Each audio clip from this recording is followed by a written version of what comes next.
So,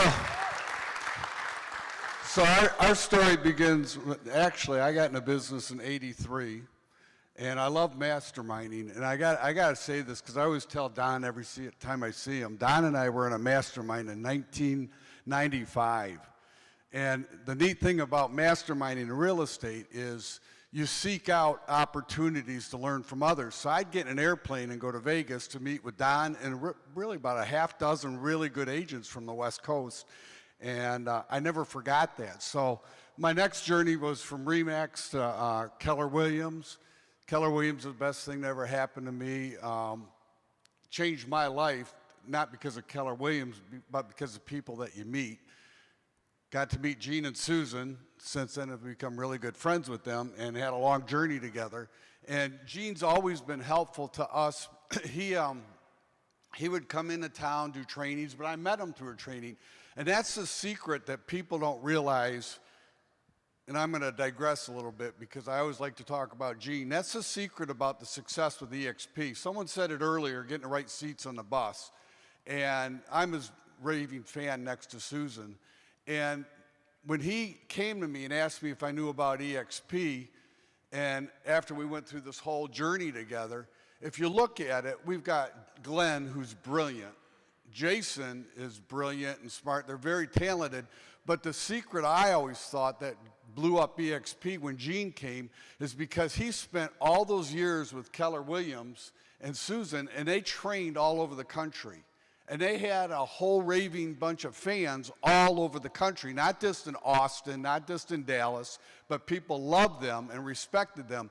So when Gene joined, people watched and people looked, and obviously a lot of people followed. So we're very fortunate that Gene called up and he shared that story with us and said, hey, you know, I'm going to meet Glenn, I'm going to meet Jason, I'll call you when I get back. He calls me from the airport, you know, real Gene, he's always to the point, you know, I'm doing this and you're doing it with me. I said, oh, great, thanks, buddy. I signed a contract a week ago for 3 years and I can't come right now. So he likes to say, we said no, but we said yes, but later.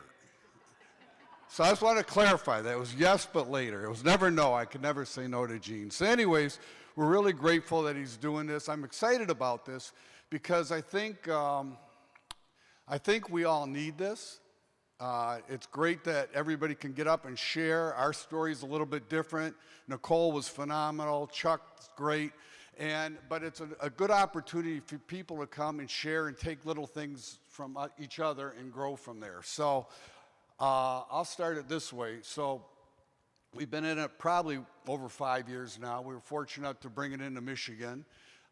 It was kind of fun because I was under the radar. I'd drive Gene around and he'd recruit, and then later on, and you know, I got to join and we just went from there. But the interesting thing was watching it grow, and so being regional directors together at Keller Williams, you knew a lot of people. I had 30 offices I was in charge of. I always tell them that it was from '06 to '12. We felt in Detroit that we were in the recession first. That the 2008 happened in 2007 in Detroit. Actually, the fourth quarter of '05. Yeah. We shifted, yeah. She tracks the numbers, so it's kind of funny. They ended up, we had 30 offices, kept them going and doing all that, but the market definitely shifted back then. And Detroit, from that point on, it took a lot longer to get in. But the neat thing about it is, I got to know a lot of people. I had 30 people, sorry, Gene. I had 30 people, or 30 offices that were in Ohio and Michigan. So I was the guy that they had to answer with, and I had a lot of connections there. So I'm getting to a point here that's kind of interesting where we're at in our journey with attraction. So right away, one of the guys, Dave Best, I can say his name now, he was in a Keller Williams regional event where I no longer was, all right? I had left there. I left there in 2014. And Dave took a phone call from Gene and joined and went along the journey. So what I have found to be real about where I am on attraction is that I did it with Keller Williams. I have a big downline at Keller Williams. We've been successful with EXP. I was successful with RE/MAX before. But I turned 66 in December, And I was going to retire by 66. I didn't want to retire. Now I don't want to. But what was interesting to me is I hit a ceiling. All the people I knew, all the people that I've connected with, some of them 3 years later have come to EXP and have done really well here, and we're excited to be in business with them. But I kind of had an aha moment a couple weeks ago when I said to one of our really good attractors, I said, "Do you make calls every day?" And she says, "No." I said, "Well, how do you build your downline? How do you build your organization?" She says, "Social media and doing all these other things." I said, "Interesting." I said, "I call every day." Gene knows it because he's on some of the calls, and a lot of times he's strategizing with me, but I still call every day. So the realization I had is there's always a better way to do things, and that's what's great about the masterminding and getting to know people and hearing these stories up here, which are awesome. I said, I have to shift. So I get to the point with Deb. So back in Keller Williams days, I'd been in a business for 19 years, and you're not allowed to recruit and be a team leader, so she came in the business. So Deb got into business. She took over the real estate side of the business. And I swore for years I would never be a realtor. Yeah. So she came in and did that part of it. And so we had this aha moment, like I said, and Chuck Fazio, who's in the room, was kind enough to take a call from us and remind me where you're at and how you're going to change. So I guess the main point I'm trying to stress to people is you got to think outside the box and not fall back to what you're used to doing. And I'm guilty of that. I've been successful with it, but I'm not at the goals we want to be, and I'm guilty of that. Chuck says, "Well, tell me your story about EXP." So I went in, he says, "Stop it." He says, "Debbie, what's your story?" She said, "I did 22 million last year, solo agent, did this, and that." And he says, "That's your attractor." So here's the realization I came to. I don't have the credibility in the market anymore because I have not sold real estate for 20 years. My wife has. She's the people do business with and like and attracts. So after, I don't know, 6 months ago, you were at Gene and Susan's, and Gene and Susan sat down with Deb, and here's the bottom line. We shifted from more business now to more, she's going to help me with attraction. So we've got our initiatives, and I'll let you talk about it. I think it was during Michigan's very lengthy shutdown during the beginning of COVID that I had time to work a little bit more on his side of our partnership. We're a domestic team, obviously at EXP, and it's been wonderful because he's focused all on attraction. I've done all the production. And it's time for me to back out of that. So all of you can help him get me out of my own way and let go of that business because it's been in the family for many, many, many years. And I think it's like the art of the deal. And you kind of get addicted to it. And our business is 99.9% referral and past clients. So we're making plans. We got a lot of things going on. And I was happy to hear that EXP has initiatives because we've been working on this for 6 months. And this is our 2022 initiatives. And we've just kind of lose the concept guy. Typically, I'm the detail person. So we kind of examine everything, go through ROI, cost-benefit analysis on different things, and we have a whole lot of items, really exciting things we're going to implement this year. And you know what? At the end of the year, we'll see what went right, what went wrong, benchmark ourselves, and I think we're really looking forward to it. So this is my year, a big year of transition for me to kind of back off of the sales. And I think going forward, I initially said I'll probably do maybe 10 to 12 sales a year because I want to stay relevant in the business. Too many things change every year, and we have to know how to crack people's heads to get things done all the time. But that way I can coach and mentor our people more effectively. And so here's the other thing, and I love Nicole's theme, what she's learned along the way, because you do learn along the way after doing attraction.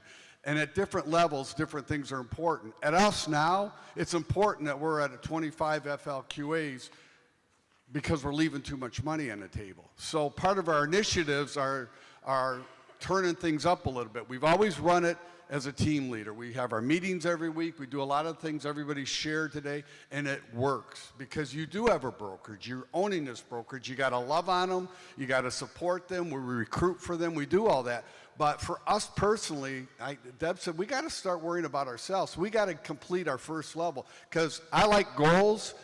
Gene's got me to set my goals. I'm not at my goal yet. I didn't hit my goal. So I had to be really honest with myself. What do I have to do differently? It's me. It's on me. What do I have to do to shift? So this what's so exciting about this is because everybody, whether it's social media, Deb's background, she loves to make little videos. She loves to do all kinds of marketing pieces, all the things I can't do. And so that's why we're this year going to pour into And he likes to some talk a lot, which is the thing I don't do.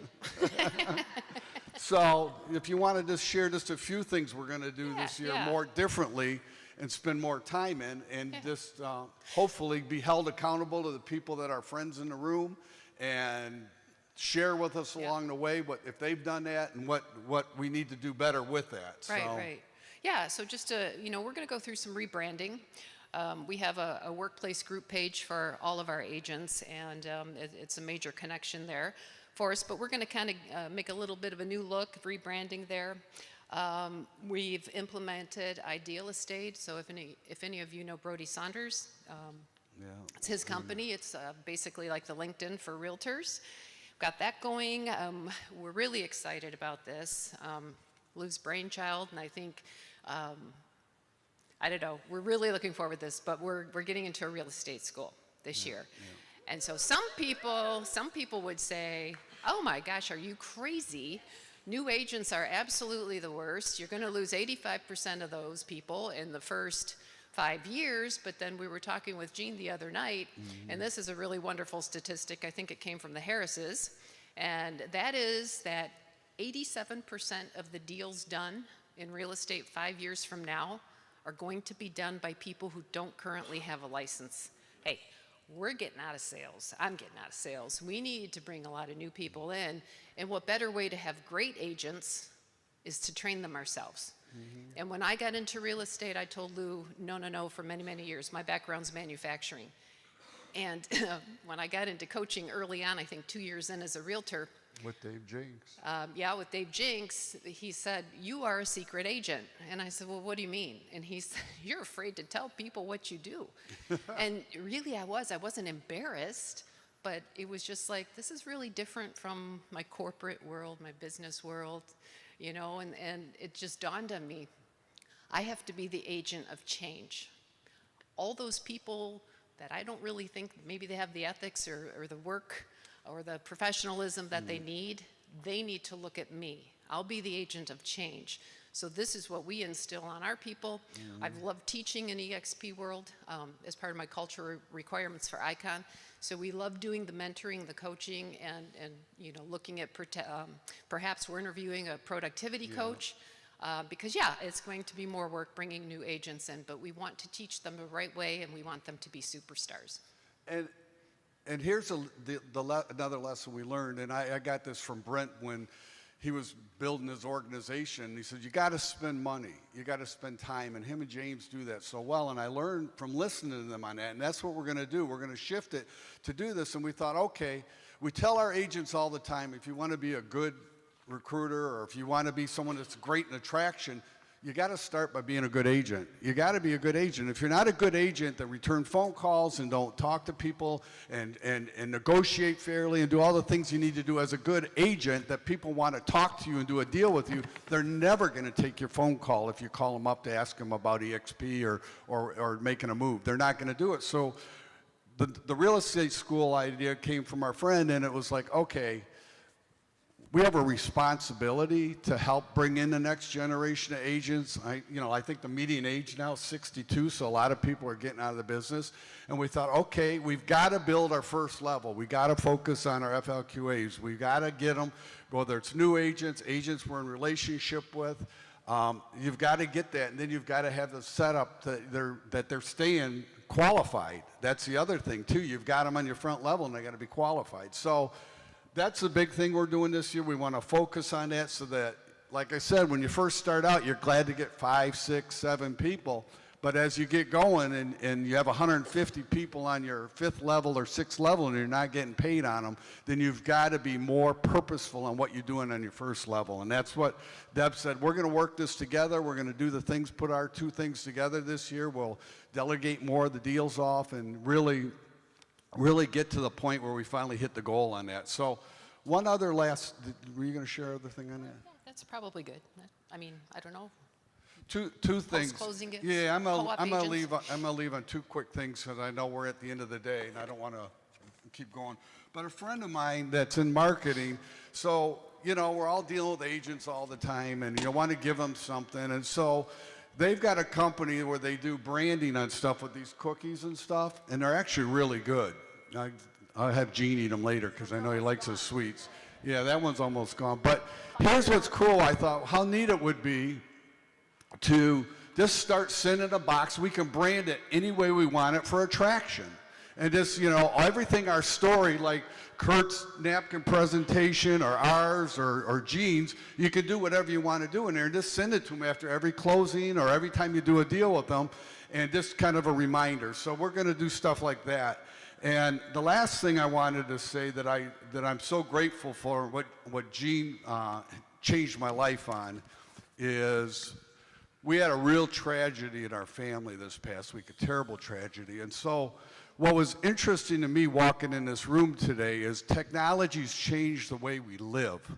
We know what it's done in real estate, right? I love that metaverse thing. It's true. So I'm live streaming a funeral coming here. And it was my cousin's husband. It was a tragic, tragic situation. But listening to it, I couldn't help but smile, because the one thing Gene has put in my head is he is creating a legacy, not for his kids, not for his grandkids, but his grandkids. It's going to go on way past anything that he could have ever done any other company, and that's always stayed with me. So I'm at a funeral today and watching it, and it's on a memorial, and it's all about the legacy that Bob left to his children and his grandchildren. And it hit me that I'm walking into a mastermind talking about everybody growing and creating this wealth that we want to pass on to the rest of the people in our lives. And what a awesome opportunity that we have and are doing to leave a legacy, not only in deeds and what you do, but to be able to fund the things that people you love down in the future that you might not even know yet. A great grandchild or something that's not even born, you might be long gone. And I just thought, wow, how awesome is that? And it's stuck with me for all this time with Gene and the legacy of that. So I want to thank him for that. I want to thank Brent and James for all that they do and letting us come talk. So Thank you so much. And I just want to say real quick, this has been Lou's baby for many years. So I'm very, very grateful and very humbled to be here in this room with all of you and to call all of you friend. So if I haven't met you personally yet, I hope to soon.